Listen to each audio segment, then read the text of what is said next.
Assalamualaikum warahmatullahi wabarakatuh.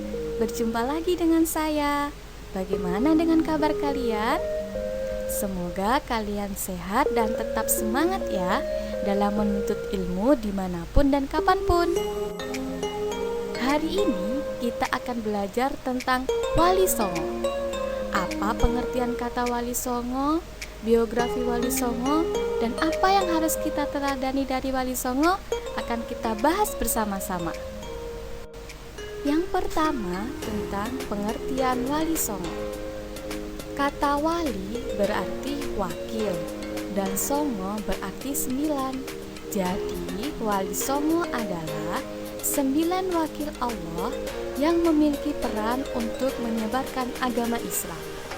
Nah, dalam hal ini Wali Songo lebih banyak menyebarkan agama Islam di Pulau Jawa, meskipun ada beberapa yang menyebarkan sampai ke luar Pulau Jawa. Wali Songo adalah orang yang istimewa. Keimanan Wali Songo tidak hanya sekedar pengakuan, tetapi menghasilkan ketakwaan. Maksudnya, Wali Songo tidak hanya mengaku iman di dalam mulutnya saja, tetapi beliau juga melakukan apa yang diperintahkan oleh Allah dan menjauhi semua larangan Allah. Nah, mereka juga tidak takut pada apapun dan siapapun. Mereka hanya takut kepada Allah. Maka dari itu, para wali selalu semangat menyebarkan agama Islam dan tidak pernah memperdulikan cobaan atau masalah ketika berdakwah. Hal ini sesuai dengan Quran Surat Yunus ayat 62 sampai 63. Mari kita baca bersama-sama. A'udzubillahi minasyaitonirrajim. Bismillahirrahmanirrahim. Ala inna awliya Allahi la khaufun alaihim wa la hum yahzanun. Alladzina amanu wa kanu yattaqun. Yang artinya, ingatlah, sesungguhnya wali-wali Allah itu tidak ada kekhawatiran terhadap mereka dan tidak pula mereka bersedih hati, yaitu orang-orang yang beriman dan mereka selalu bertakwa.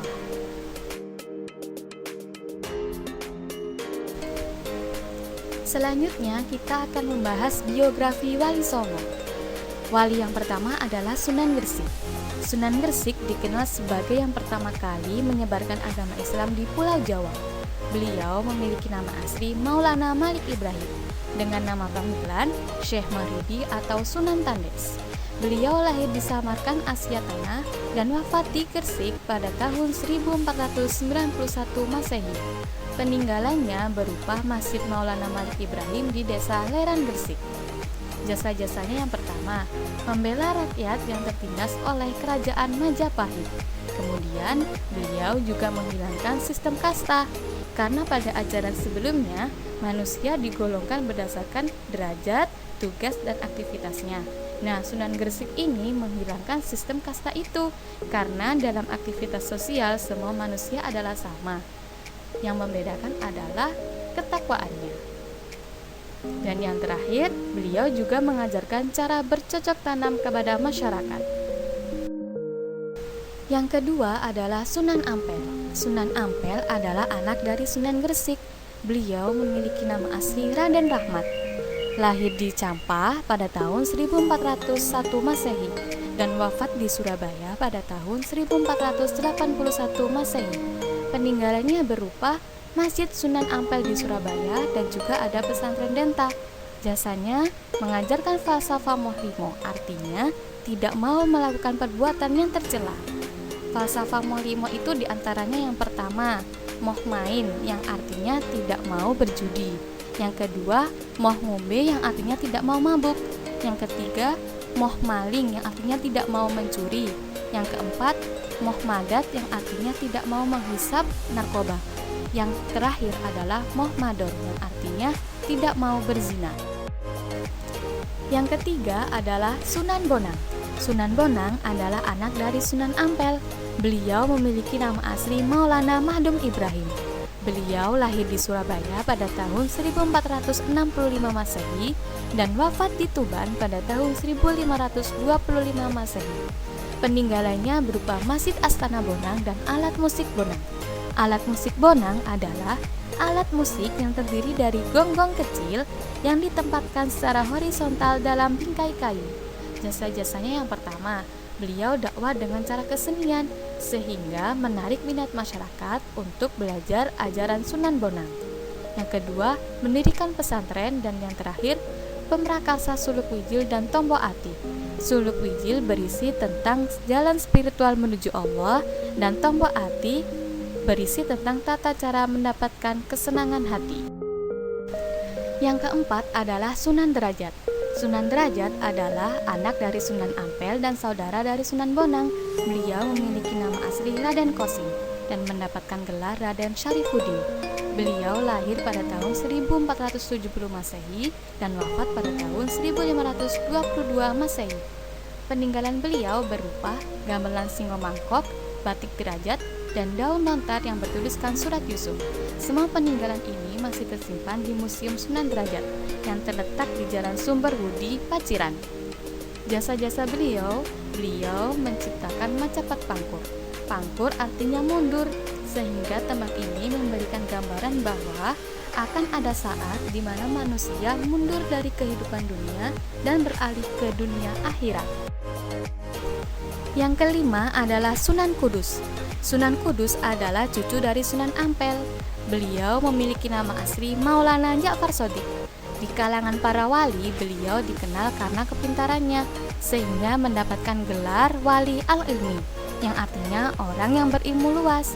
Beliau lahir pada tahun 1400 Masehi dan wafat pada tahun 1550 Masehi.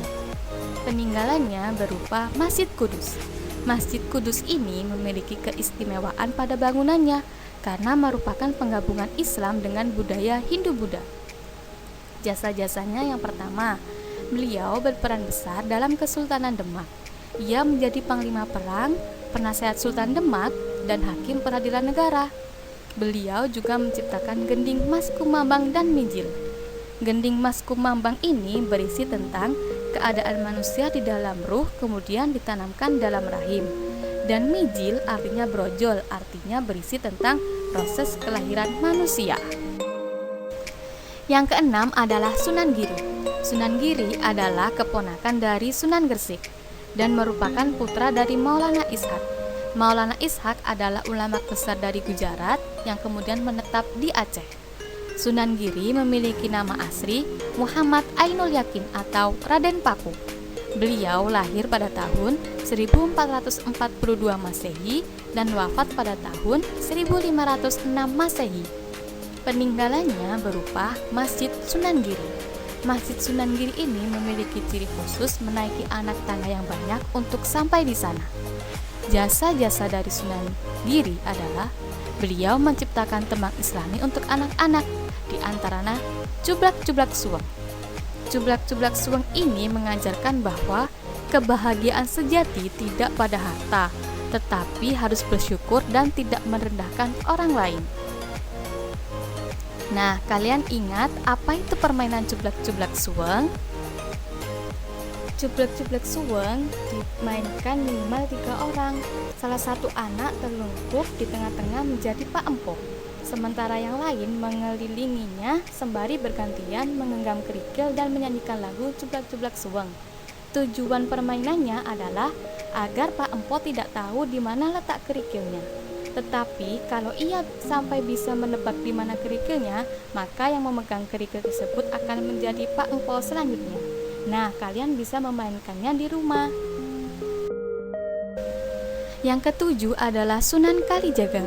Sunan Kalijaga adalah murid dari Sunan Bonang. Sunan Kalijaga memiliki nama asli Raden Masaid. Beliau lahir pada tahun 1450 Masehi dan wafat pada tahun 1513 Masehi. Peninggalannya berupa wayang kulit, karena Sunan Kalijaga berdakwah dengan cara kesenian wayang kulit. Beliau menciptakan tembang lir-ilir dan gundul-gundul pacul. Melalui tembang lir-ilir, beliau memberi nasihat bahwa umat Islam harus bangun dari keterpurukan, bangun dari sifat malas, dan harus mempertebal keimanan. Dan gundul-gundul pacul memiliki makna bahwa pemimpin itu tidak hanya diberi mahkota, tapi juga membawa pacul. Pacul itu digunakan untuk mencakul kesejahteraan rakyatnya. Yang kedelapan adalah Sunan Muria. Sunan Muria adalah anak dari Sunan Kalijaga. Beliau memiliki nama asli Raden Umar Said.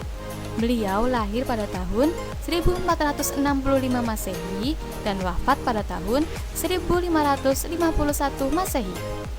Peninggalannya yaitu beliau berdakwah seperti ayahnya dengan wayang kulit. Beliau juga menciptakan tembang sinom dan tembang kinanti.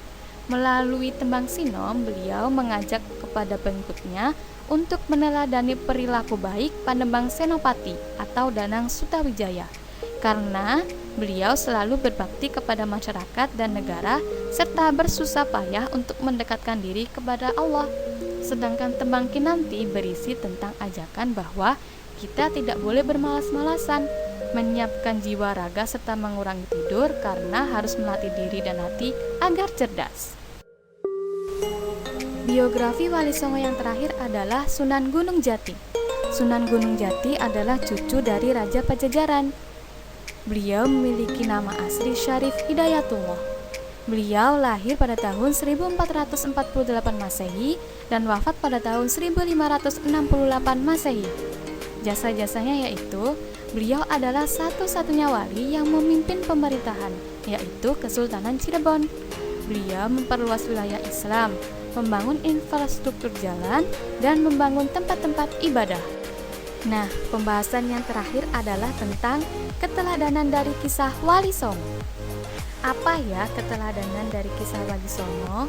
Kita perhatikan satu persatu dan kita akan amalkan dalam kehidupan sehari-hari. Yang pertama, beriman dan bertakwa. Ingat, para wali tidak hanya beriman, tapi sudah pada tingkat ketakwaan. Artinya, melaksanakan perintah Allah dan menjauhi seluruh larangan Allah. Oleh sebab itu, maka kita harus senantiasa berlomba-lomba dalam melakukan kebaikan, memperbanyak ibadah, salah satunya yaitu sholat tepat waktu, rajin mengaji, puasa, membantu orang tua, dan lain sebagainya. Yang kedua yaitu rajin belajar. Kita harus senantiasa memperdalam ilmu agama maupun ilmu umum agar menjadi anak sukses dan berprestasi. Yang ketiga, selalu semangat. Selalu semangat dalam mengerjakan apapun, berjuang untuk meninggikan agama Allah sesuai dengan bidangnya masing-masing. Nah, kita sebagai seorang pelajar maka harus senantiasa semangat dalam belajar. Yang terakhir adalah menjalin ukhuwah. Ukhuwah artinya persaudaraan, maka kita jangan sampai berbuat kasar kepada orang lain, apalagi sampai menghina atau mencaci orang lain. Wali Songo saja berdakwah dengan cinta, tidak dengan kasar. Jika dengan kasar, pasti tidak ada orang yang mengikuti Wali Songo. Sama dengan kita, apabila kita suka berbuat kasar, menghina atau mencaci orang lain, pasti akan dijauhi orang lain atau teman kita. Nah, itu tadi materi tentang Wali Songo. Sampai jumpa di materi berikutnya. Wassalamualaikum warahmatullahi wabarakatuh.